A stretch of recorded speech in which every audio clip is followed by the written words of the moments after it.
Olá pessoal, tudo jóia com vocês? Espero que estejam todos bem, né? Bom, dando continuidade à nossa emenda, nós estamos trabalhando o tema prisões.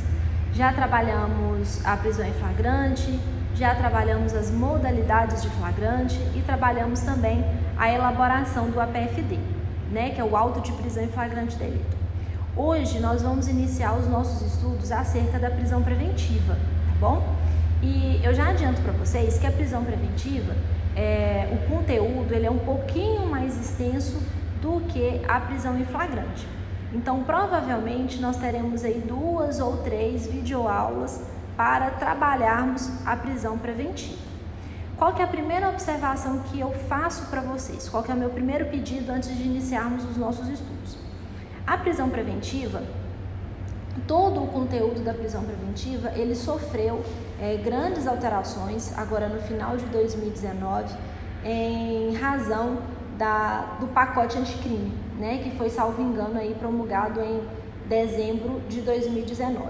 Com isso, eu já advirto vocês que o estudo da prisão preventiva se faz necessário que vocês tenham a legislação atualizada 2020, bem como que vocês façam uso da doutrina atualizada já com o pacote anticrime. Caso vocês não tenham essa doutrina, caso vocês não possam adquirir, não tem problema, tá? Eu vou continuar a postagem dos PDFs lá no portal do aluno para que vocês tenham condição de acompanhar as videoaulas e concomitantemente fazer a leitura da doutrina, que eu acho muito importante para vocês, tá joia? Pois bem, dando início ao nosso estudo da prisão preventiva, hoje nós vamos tratar o conceito, né, da prisão preventiva, faremos alguns esclarecimentos iniciais, posteriormente vamos estudar os momentos de decretação da prisão preventiva, vamos ver se a prisão preventiva pode ser decretada no curso do inquérito ou se é só na fase processual. Num terceiro momento, vamos estudar quem são os legitimados, quem é que pode tomar a iniciativa para que o indivíduo para que haja, né, a prisão preventiva. E, por fim, vamos trabalhar os pressupostos para a prisão preventiva, tá? Só para fazer aí esse mapeamento do nosso conteúdo para vocês. Pois bem, Paula, o que é a prisão preventiva, né? Que eu já estou aí falando com vocês há algum tempo. Pessoal, a prisão preventiva, ela é uma espécie de prisão cautelar decretada pela autoridade judiciária competente mediante representação da autoridade policial ou requerimento do Ministério Público, do querelante ou do assistente em qualquer fase das investigações ou do processo criminal, tá bom? Entretanto, para que seja decretada a prisão preventiva, devem, obviamente, estar preenchidos os requisitos legais. Esses requisitos legais estão lá no artigo 313 do Código de Processo Penal. Além disso, deve estar presentes também os requisitos autorizadores que estão listados lá no artigo 312 do Código de Processo Penal. Não menos importante, tá bom? Para que haja a decretação da prisão preventiva, tem que mostrar insuficientes as demais medidas cautelares diversas da prisão, conforme preceitua o artigo 319 do Código de Processo Penal. O que eu preciso também que vocês tenham em mente? Já vou aí deixar um link com o nosso próximo conteúdo. O nosso próximo conteúdo será o estudo da prisão temporária. E de antemão eu preciso adverti-los que não se deve, em hipótese nenhuma, confundir a prisão preventiva com a prisão temporária. E eu vou explicar para vocês por quê e vou estabelecer algumas diferenças de antemão para que vocês não confundam. Primeira coisa, a prisão temporária, pessoal, ela só pode ser decretada na fase pré-processual, tá? Conforme Lei 7.960. Enquanto que a preventiva, ela pode ser decretada durante toda a fase de investigação policial e também durante o processo. né? Essa aí é a primeira diferença da prisão preventiva e da prisão temporária, para que vocês não confundam. Além disso, a prisão temporária, ela só é cabível em relação a um rol taxativo de delitos. E esse rol taxativo de delitos, ele está listado em legislação própria, que nós vamos aprofundar em tempo oportuno quando estivermos estudando a prisão temporária. Por fim, a prisão temporária, ela tem um prazo pré-determinado. Que prazo é esse? 5 dias, prorrogáveis por mais 5 dias em crime comum. 30 dias, prorrogáveis por mais 30 dias em casos de crimes hediondos, tráfico, terrorismo ou tortura.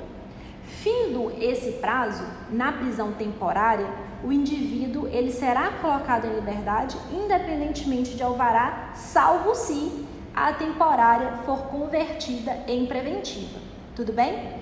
Então, primeira coisa aí é não confundir. Prisão temporária é uma coisa, prisão preventiva é outra. Elas têm características muito próprias, né? Então, não confundam temporária com preventiva. Hoje, o nosso assunto, o nosso bate-papo é sobre a prisão preventiva. Eu disse para vocês que nós iríamos estudar os momentos de decretação da prisão preventiva, né? A prisão preventiva, como eu já falei para vocês, ela pode ser decretada em 2 momentos. Durante a fase preliminar de investigações e durante o curso do processo. Na fase preliminar, o que acontece na fase preliminar? De acordo com a nova redação do artigo 311, caput do Código de Processo Penal, a prisão preventiva ela pode ser decretada em qualquer fase da investigação policial ou do processo penal, desde que, obviamente, estejam preenchidos os requisitos legais. Quanto à fase processual, eu peço que vocês tenham mais atenção e que vocês observem todas as alterações advindas da legislação do final do ano de 2019. Então, quando forem estudar a fase processual da prisão preventiva, o momento, né? Estejam muito atentos com a lei atualizada e com a doutrina atualizada, porque aqui teve mudança, né? E eu já vou explicar para vocês por quê. De acordo com a antiga redação do artigo 311 do CPP, a prisão preventiva ela podia ser decretada em qualquer fase do inquérito policial ou da instrução criminal. Percebam, da instrução criminal. O que acontecia com esse texto antigo? Esse texto, ele conduzia o pensamento de que era vedado a decretação da prisão preventiva após a instrução criminal. Ou seja, pela leitura do texto, nós éramos induzidos a pensar o seguinte: olha, acabou a instrução criminal? Acabou. Então agora eu não posso mais decretar a prisão preventiva. Esse era o que o texto nos induzia a pensar. Contudo, hoje não restam mais dúvidas diante a nova redação que a prisão preventiva ela pode ser decretada em qualquer fase da persecução penal, seja na fase investigativa, seja no curso do processo criminal, tá bom? Então hoje não faz mais diferença se a instrução acabou ou não. Se estiver na fase processual, ok, pode ser decretada a prisão preventiva. Pessoal, eu vou pedir a atenção de vocês para que vocês façam um estudo da súmula 716, tá? E 717 do STF. Vou explicar para vocês o que está dizendo a súmula 716 e 717 do STF. Caso seja necessária a manutenção ou a decretação da prisão do acusado antes do trânsito em julgado da sentença condenatória, em razão da presença de uma das hipóteses que autorizam a preventiva, não há impedimento para a concessão antecipada dos benefícios da execução penal. E que benefícios são esses? A progressão de regime, por exemplo, tá bom? Então, leiam, por favor, súmula 716 e 717 do STF. Terceiro ponto que nós vamos trabalhar hoje trata-se das iniciativas, né? Quem são as pessoas que poderão tomar a iniciativa, que poderão aí provocar, né, a decretação da prisão preventiva. O também artigo 311 do Código de Processo Penal, ele nos indica com muita clareza quem são as pessoas que poderão tomar iniciativa, de modo que ele preceitua que caberá a prisão preventiva decretada pelo juiz, observe, caberá a prisão preventiva decretada pelo juiz a requerimento. A requerimento de quem? A requerimento do Ministério Público, a requerimento do querelante ou do assistente e também a representação da autoridade policial. Então aqui a gente viu quem são as pessoas que podem tomar a iniciativa, né? MP, querelante ou assistente e também a autoridade policial. Essas pessoas podem pedir a decretação da prisão preventiva.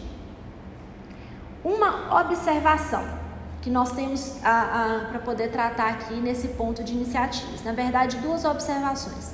Primeira coisa, em se tratando de processo de competência originária dos tribunais, imagine que há um processo em que a competência originária seja do tribunal, tá? A competência aqui para poder decretar a prisão preventiva, ela vai ser do relator. Onde que está escrito isso? Tá no parágrafo 2º, artigo 2º, parágrafo único da Lei 8.038 de 1990. Essa Lei 8.038 de 1990, ela outorga ao relator, né, as atribuições dos juízes singulares, tá bom? Então, resumindo, em se tratando de competência originária dos tribunais, a competência é do relator, nos termos do artigo 2º, parágrafo único da Lei 8.038 de 90. Isso porque a lei outorga a eles as atribuições de juiz singular. Outra coisa, né, outra observação aí, ou um cuidado que a gente tem que ter quando nós estivermos fazendo o estudo da prisão preventiva. Pessoal, com as inovações advindas aí do final de 2019, ocorreu a impossibilidade da decretação da prisão preventiva pelo juiz de ofício na fase investigatória e no curso do processo penal. O que eu estou dizendo? Não pode mais o juiz agir de ofício pela decretação da prisão provisória. Pela decretação da prisão preventiva. O juiz, ele deve necessariamente ser provocado. Vou explicar para vocês o que acontecia e o que acontece agora para vocês, para não terem dúvida. Antes da lei 13.964 de 2019, que trouxe aí essas várias inovações no tocante à prisão preventiva, o artigo 311, em apertada síntese, ele tinha a seguinte redação, abre aspas, caberá a prisão preventiva decretada pelo juiz de ofício, fecha aspas.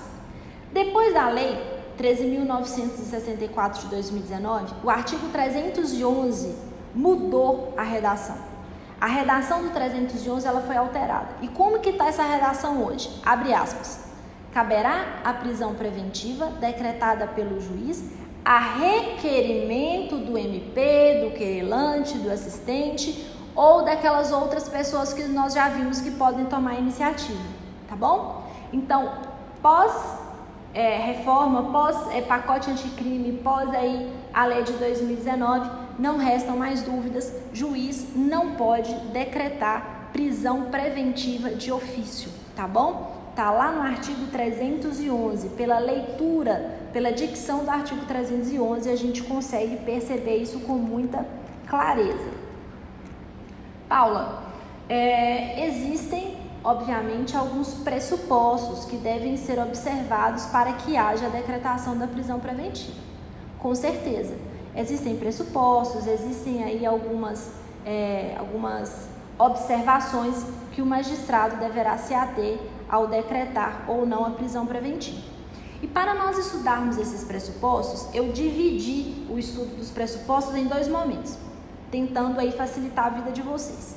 Primeiro, eu vou conversar com vocês sobre os pressupostos de uma maneira menos formal, para que vocês entendam. E na nossa próxima aula, nós vamos tratar dos pressupostos da forma que cai em prova, tá bom? Então agora nós vamos ter uma conversa mais informal, porque o intuito é que vocês compreendam o conteúdo. Pessoal, deve-se ter em mente que a prisão preventiva, ela passou a funcionar como extrema ratio, né? A última medida, digamos assim. De modo que ela só pode ser determinada quando todas as outras medidas alternativas se mostrarem inadequadas. O que eu estou dizendo com isso?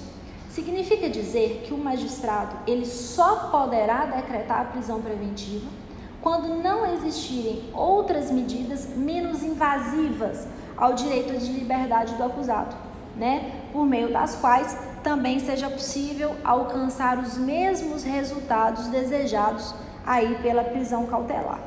Para isso, obviamente, existe um caminho, né? Existe um caminho necessário que deve ser observado e que deve ser cumprido para que haja a decretação da prisão preventiva do indivíduo. E que caminho é esse? É essa conversa informal que nós vamos ter nesse primeiro momento. Eu vou tentar traçar com vocês o caminho da prisão preventiva, tá? Primeira coisa, deve o magistrado, inicialmente, aferir, a partir do artigo 313 do Código de Processo Penal, se o crime em questão admite essa prisão cautelar. É a primeira coisa que tem que acontecer. Segunda coisa aí no caminho da prisão preventiva.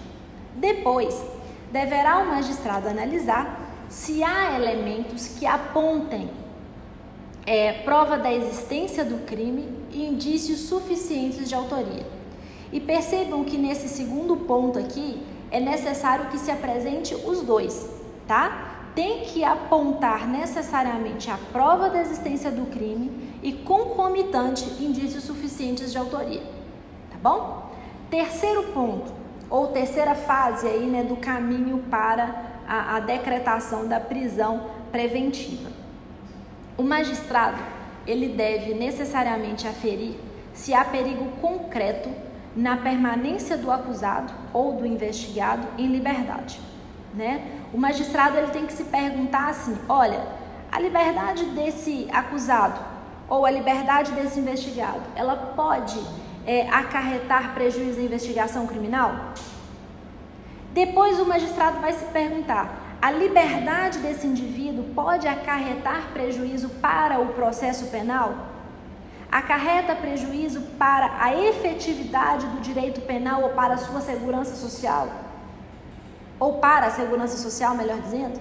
Essas perguntas devem ser respondidas, esses questionamentos o magistrado ele deve obrigatoriamente fazer antes da decretação da prisão preventiva, tá bom?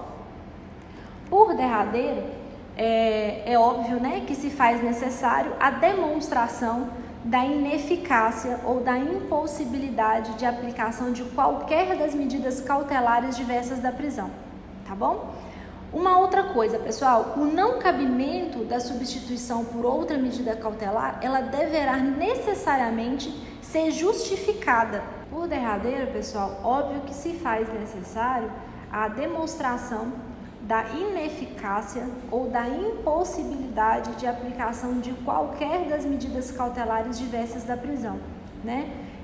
O não cabimento da substituição por outra medida cautelar deverá ser justificado de forma fundamentada nos elementos presentes daquele caso concreto e também de forma individualizada, né? Quase tudo, aliás, tudo no direito deve ser fundamentado, tá bom? Por hora, a nossa ideia dessa aula era só essa, tá bom? Fiquem com Deus, até a nossa próxima aula. Lembrando que a nossa próxima aula nós vamos continuar trabalhando os pressupostos da prisão preventiva, tá bom? Fiquem com Deus.